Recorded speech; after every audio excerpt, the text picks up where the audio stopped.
In this video, we will be talking about these two watches, Smiths Everest and Seiko Baby Alpinist. If you are looking for a good and affordable field watch, you probably came across already these two models. If not, I'm just gonna talk about them, the differences between them, so you can decide which one could be better for you. So this Seiko Baby Alpinist, this is the model SPB157J1. This is a blue dial Alpinist, and the Smiths Everest PRS-25 with the black dial. So let's start with the history, background, and heritage. They both are field watches related to alpinism and mountain climbing sport. Both look different from their historical models. Both could be a perfect daily drivers. With the Smiths Everest, you have a history, you have a story about conquering Everest, the top of the world, on Edmund Hillary's wrist. Unlike Rolex Explorer, we know for sure that Smiths made it to the top for the first time in human history. With Seiko, you have a variation of its family Alpinist models within prospex line. Currently, Seiko has 3 Alpinist models variants. The Baby Alpinist version is the closest to the field watch. So what about the brand? Seiko is definitely more well-known brand around. Everyone knows Seiko, what Seiko is. Smiths is a brand that known mostly among watch enthusiasts, so average person would not recognize Smiths on your wrist. On the other hand, if someone would acknowledge the watch on your wrist, you can be sure that person is into watches. So let's talk about case dimensions and specifications. So Seiko, this is the Baby Alpinist, again so-called Baby Alpinist, it's not official name, non-official name for this model. Baby Alpinist, that's why I call it like this.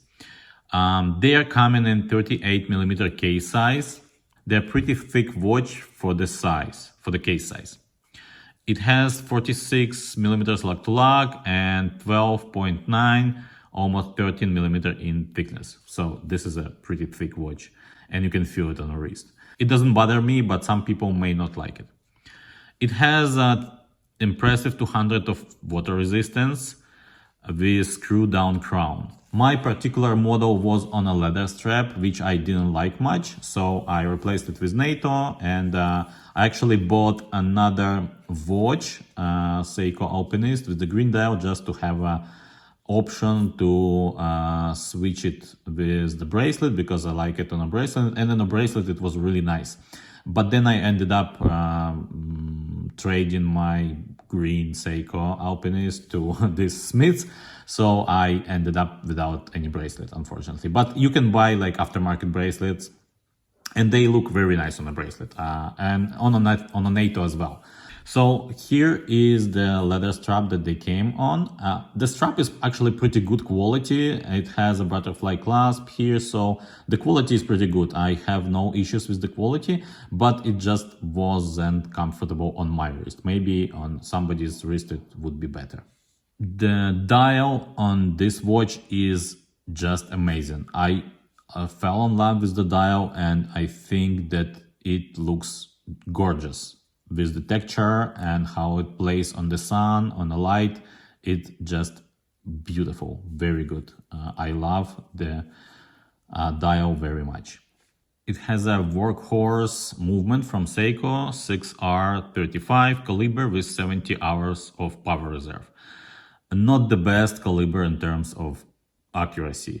This watch is pretty accurate, it's fine with the accuracy, but I had 3 watches on the same caliber, on the same movement, and they all perform differently. And if you're lucky, you will have a watch that will perform fine, but you may have issues with the accuracy. So if you are like accuracy freak, this watch might not be for you, or you have to get them regulated, which people say if you regulate them, you will end up with very good watch, and a caliber will run nicely.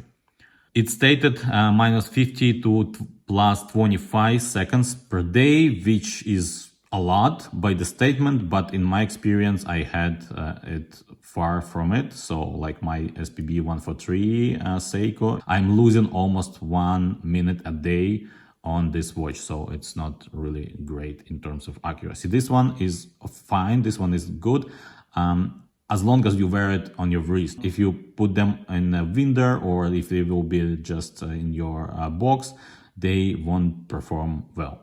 The loom here is very nice. The only thing that I wish they would have numerals as well on a loom, not just dots around. But it is what it is. You have hands with the loom and dots around, which is pretty bright, which is pretty good. The loom quality from Seiko generally is very good, so I have no complaints about the loom. It has sapphire crystal, domed sapphire crystal with anti-reflective coating underneath, and the mineral crystal on the back.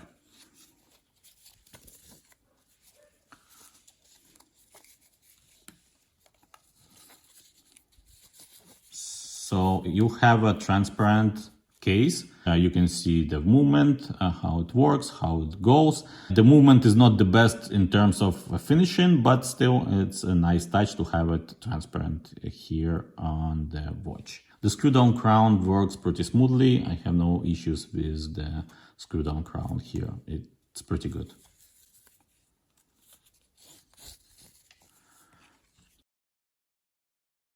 So now let's talk about Smiths. It is definitely smaller. The case size is 36 millimeter. It has brushed and polished 316L stainless steel. Lug to lug 43.5 millimeter. Thickness is 11.3 millimeter, which is thinner than Seiko for sure. Let me compare them two for you.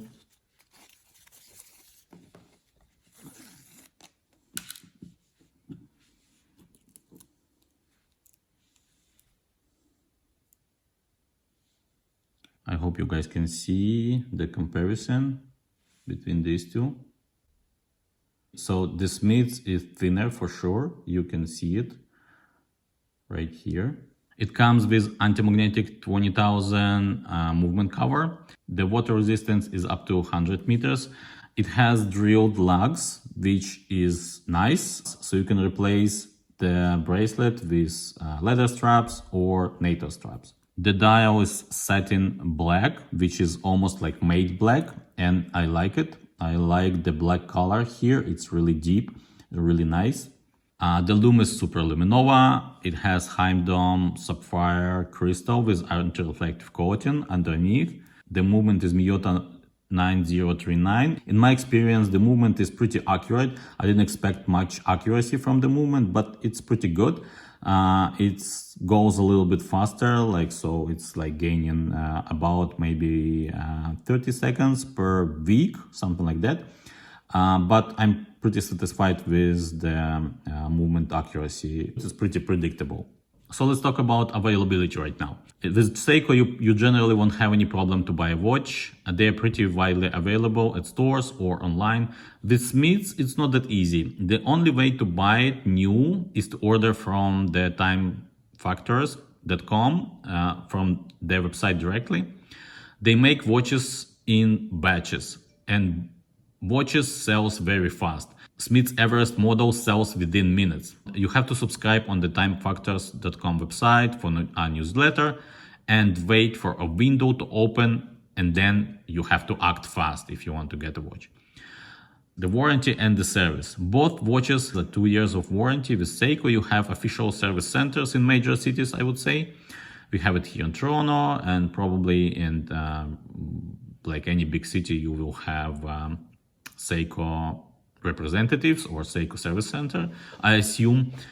With Smiths, you probably would have to send it back to Times Factors to the UK, so that could be challenging. But I think if you have any problems with the movement after the warranty, you can service it at any your local watchmaker. So it shouldn't be a problem because the movement is pretty easy. It's not really unique movement, so this should not be a problem.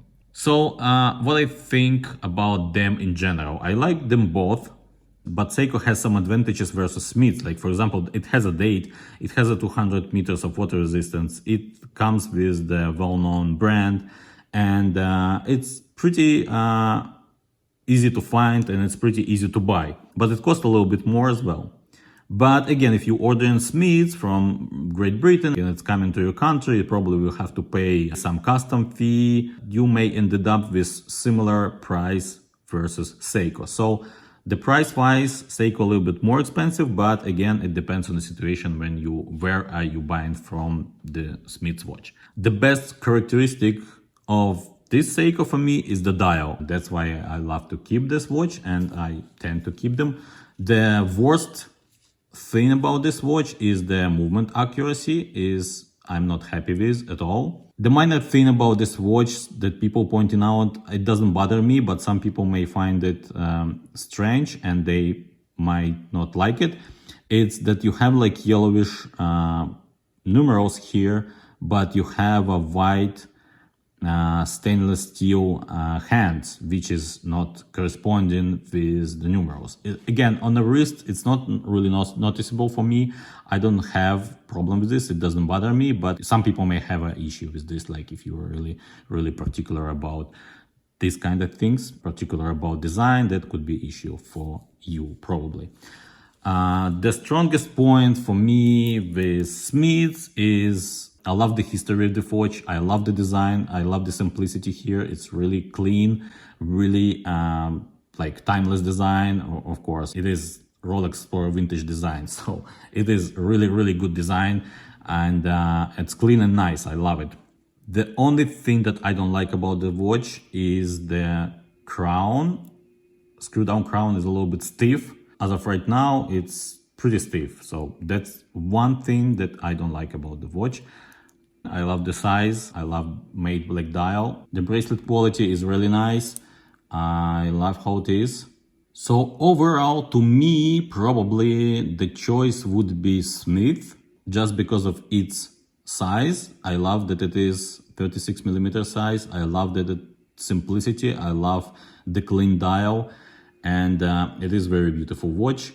So if I would be choosing between them two, I probably would choose Smiths, but I can tell you right now that I love them both and I want to keep them both in my collection, so I have no desire to sell Seiko as of right now. But if I would be choosing between them two, I probably would choose Smith, just because Seiko you can buy anytime, anywhere you want, and Smith is really hard to get a watch. So here are my thoughts about these two watches. Let me know in the comments down below what you think about them, what you would choose, if you would be choosing between them two.